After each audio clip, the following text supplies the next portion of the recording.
The weight of the Golden Goose.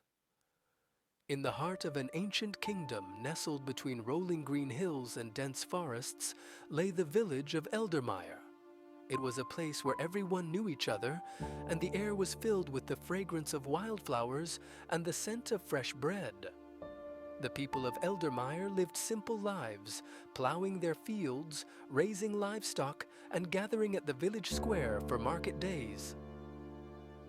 Among the villagers was a man named Horace. He was a farmer, known far and wide for his hard work, and he took pride in his fields of golden wheat. Yet despite his toil, Horace was not satisfied. While other villagers were content with their modest earnings, Horace dreamt of wealth and luxury beyond his wildest imagination. He envied the riches of the merchants who passed through the village and craved the kind of prosperity that would set him apart. One day, as Horace was plowing his field, his plow struck something hard. He dug around the spot and unearthed a peculiar-looking egg. It was no ordinary egg. It shimmered with a golden hue, warm to the touch, and far larger than any egg Horace had ever seen. Intrigued, Horace took the egg home, uncertain of what creature could have laid it. Days passed, and soon the egg hatched, revealing a small golden-feathered gosling. Horace stared in disbelief as he held the gosling in his hands.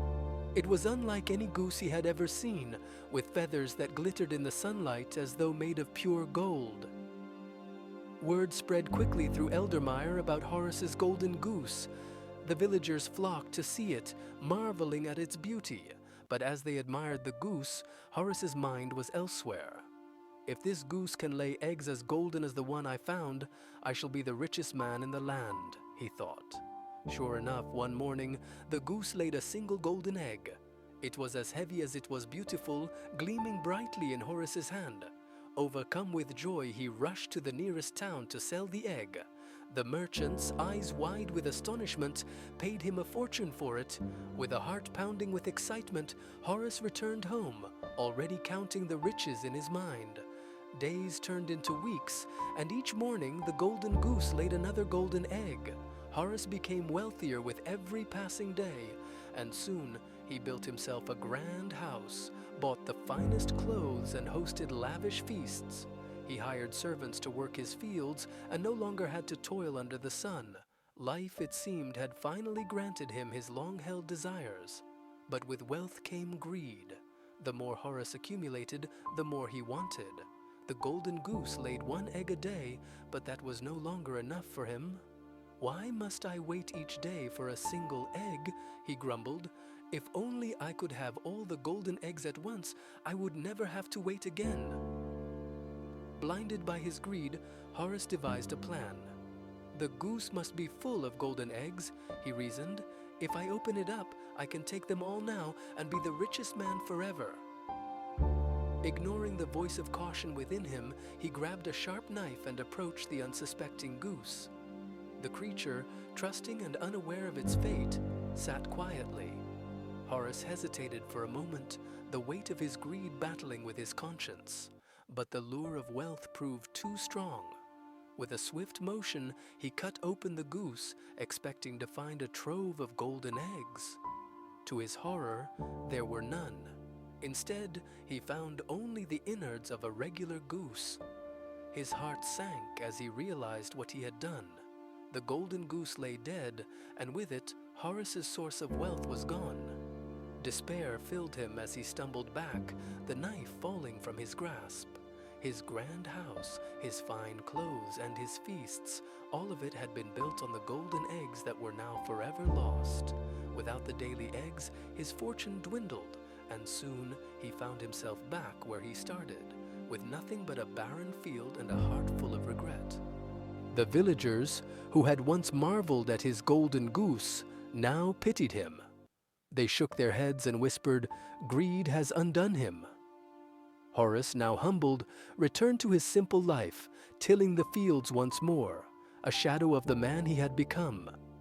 He learned to live modestly, cherishing the small joys of daily life, the warmth of the sun, the sound of laughter in the village, and the satisfaction of a day's honest work. Years passed, and Horace grew old. Though he was never as wealthy as he once was, he found a kind of peace he had never known in his days of wealth. One evening, as he sat on his porch, a group of children gathered around him, eager for a story. Horace looked at them with a twinkle in his eye and began, "Once there was a farmer who had a golden goose." He told them the tale of his greed and his folly, hoping that they might learn what he had learned too late.